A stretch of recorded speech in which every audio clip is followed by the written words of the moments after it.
comes up. That's going to be a problem anywhere from 2 to 5 inches, maybe even 6 inches of rain possible. Besides this system, there's one off in the Atlantic, could skirt into the Cape Hatteras area early next week. Brina? Craig Setzer, thanks, Craig.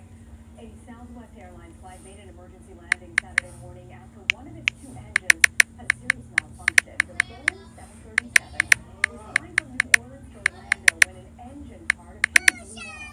The flight landed safely in Pensacola, Florida, with 104 passengers and crew on board. Across Italy, Saturday was a day of mourning for nearly 300 people killed by a devastating earthquake. Wednesday's magnitude 6.2 quake bottomed several mountain villages.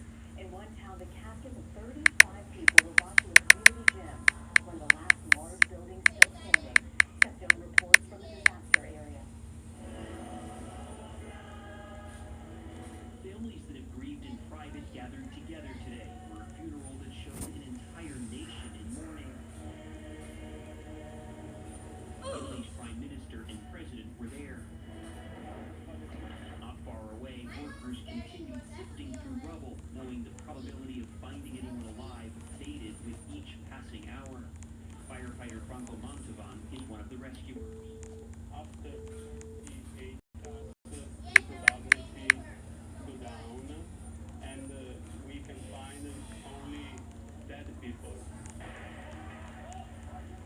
Aftershocks only added to the danger and debris rescuers had to contend with, while drone footage revealed the scale of what they're up against. Pictures of Amatrice from 2014 show an idyllic town that appears almost dreamlike today. Look at this cafe and square it was, and then when we arrived just after the quake. Is an area where there had been a restaurant. You can still see the tables and chairs out. Some of those displaced from their homes sought shelter in makeshift camps, relying on donations to get by. There may be clothing and supplies, but no one can provide answers to the big question, what comes next? Berto Pellifferi had just renovated his home 2 years ago. I don't know what to do, he said. I'm 76, and I don't know if I can rebuild it. From above, footage showed the random nature of destruction. Some mountain towns were flattened, others were spared. On the ground, for those whose lives were shattered, any future plans are, for now, overshadowed by grief and pain. Stepstone, CBS News, Amatrice, Italy. You might think buildings in the United States can better withstand an earthquake like the one that hit Italy, but Carter Evans has learned many buildings in California are not earthquake ready. The centuries-old towns pulverized in the Italy quake are far from the Los Angeles skyline, both in distance and construction style. But Caltech seismologist Lucy Jones warns the destruction from a shallow earthquake centered here would look very similar. We have buildings all over the state so unless they've been retrofitted, they are just as vulnerable as the buildings in Italy.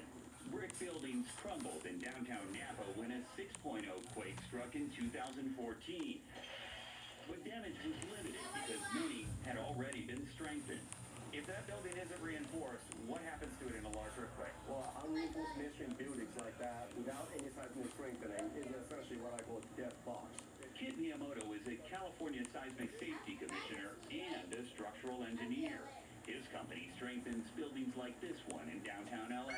Before this was reinforced, if this big earthquake happened here, this will have this major damage, even a collapse. Even though it's all concrete? Of course, because this anything built prior to 1980s, it considered really dangerous. The city of Los Angeles alone has identified 13,500 small residential apartment buildings that need strengthening, which can cost tens of thousands of dollars each. But Miyamoto says owners can start small. You don't have to fix everything. You don't have to be perfect about it. But little thing you do makes a difference. That's exactly correct. Experts say even many of the newer buildings in California are only designed to be earthquake resistant. That means they're built to allow people to get out alive. But Brina, they may not necessarily be inhabitable afterward. Thanks, Carter. In Prescott, Arizona, a playground was dedicated in the memory of Kayla Mueller. She was a 26-year-old humanitarian aid worker captured by ISIS in Syria and killed 18 months later. organizers say the playground in Mueller's hometown pays tribute to her dedication to helping children. In the middle of the Pacific Ocean, in the islands known as Micronesia, 2 castaways were rescued from a deserted island after writing SOS in the sand. They disappeared in their 18-foot boat more than a week ago and had no supplies. A U.S. Navy plane spotted their distress signal and gave their location to the U.S. Coast Guard in Guam. Coming up next, a court in France issues a ruling on what Muslim women can wear at the beach, but the issue may not be settled.